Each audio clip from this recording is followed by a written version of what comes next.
Hey guys, and welcome back to today's video. I thought today I'd revisit my ranked tips and tricks to help you guys climb from bronze to Apex Predator.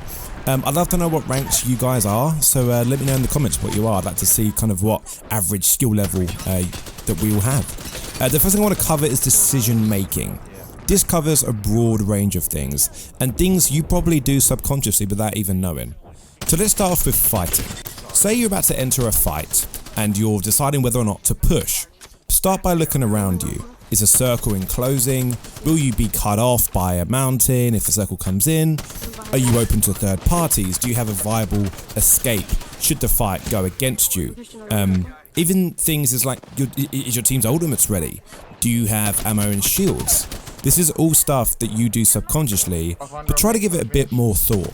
Sometimes it is best to wait 20 seconds for one of your teammates' ultimates to come off charge than to just go straight in and you know, potentially lose the fight.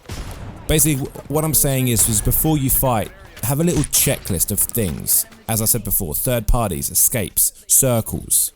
But this leads me into my next point. Keep your ego in check. It doesn't really matter how good you are. One bad mistake could end up sending you packing back to the main menu with minus 50 RP.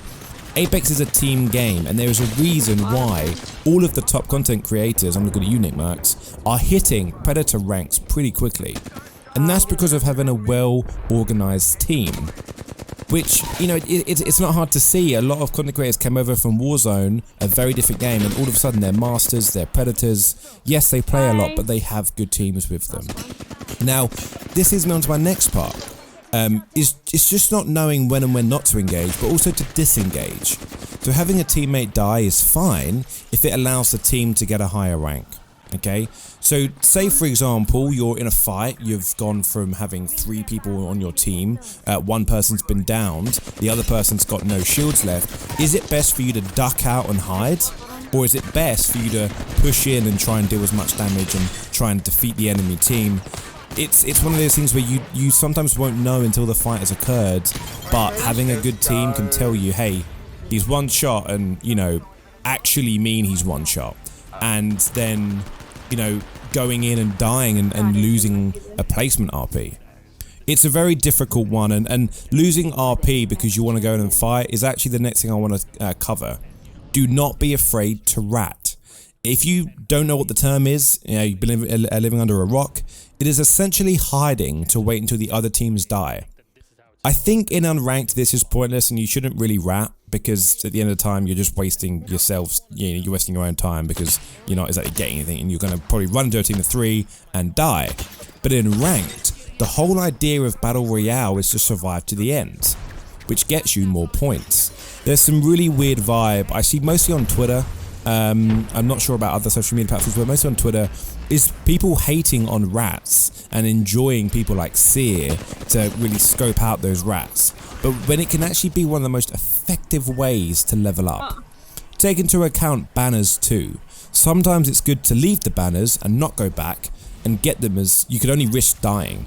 If you see the enemy lead, then it might be safe for you to go back, but the only problem with reviving players in a ranked game is people will flock to the respawn for an easy kill. Now, to just cover that again, ratting is absolutely fine. I don't see why people look down on it so much. I mean, to me personally, it is some of the funniest times when you're hearing, you know, 3 people run around. But you need to know when to engage in that final fight. So say for example, you've been ratting into the final fight, the 2 teams are fighting. When do you go in? You don't go in when the enemy is just won. You don't go in when the enemy has won and had 5 minutes to shield up. You have to engage kind of mid to end fight during that. So what I mean is when the 2 teams are fighting and they've been fighting for, you know, 15 seconds, think about going in and clearing up.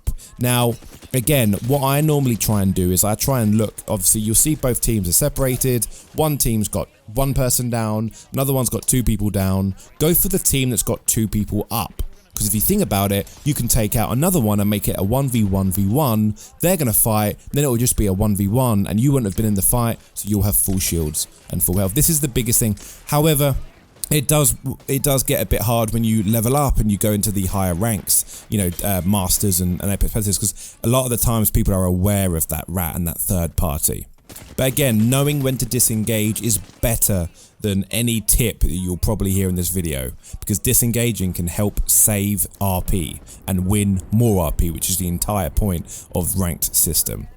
Now, one thing that really separates the high level to medium levels is the use of cover. Now, a lot of people will adjust to have the cover in their favor. I covered this in my Mad Maggie guide I released the other day, where her new tactical, her riot drill, gets rid of cover. It gets rid of the ability to hide behind cover, which then takes away a lot of the high, really intense games.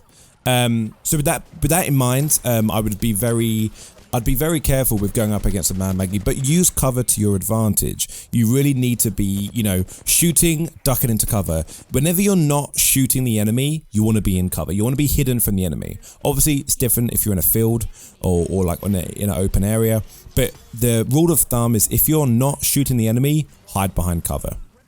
The other thing you can do, which really kind of helps separate the high level to mid level players, is shield swapping. Now, people shield swap, it's been going down the ranks a little bit more now. People in gold have been doing it, people in silver have been doing it, but you need to know shield swapping is one of the most effective ways to stop third parties. Now, people hate third parties, I enjoy them, but you need to be stopping those third parties. So shield swapping is a great way, but how can you make this, how can you elevate this to the next step to get through past that, you know, diamond to masters?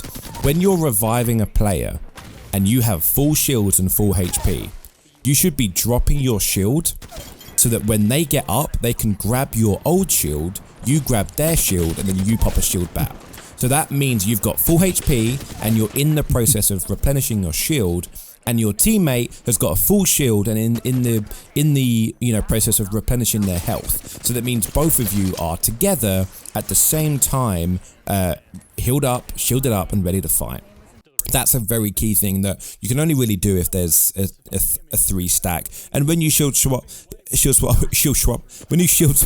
make sure to grab ammo too. Now, picking a legend is another good thing, and this is one of my last tips I have.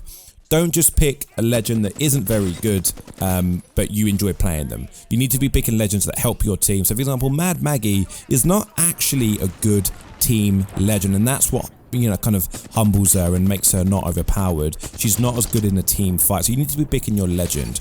But the last thing I want to talk about is planning your second move. Now, I did this in a game called Dota 2 all the time, and it's translated over to the Battle Royale Apex Legends, is whenever you're moving around, think about what your second move is going to be. So, for example, you do it when you open up a loot box. You think, all right, I'm going to open up that loot box next, and then that loot box next. I want you to be thinking about the second move when you're in a fight. I'm going to shoot this guy, then I'm going to move and I'm going to shoot this guy. That's kind of how I would perceive getting better in decision making, is knowing what you're going to be doing next. Now, I hope you enjoyed this video. If you did, consider leaving a little like, subscribing, etc, etc. But until the next video, good luck, and I'll see you later.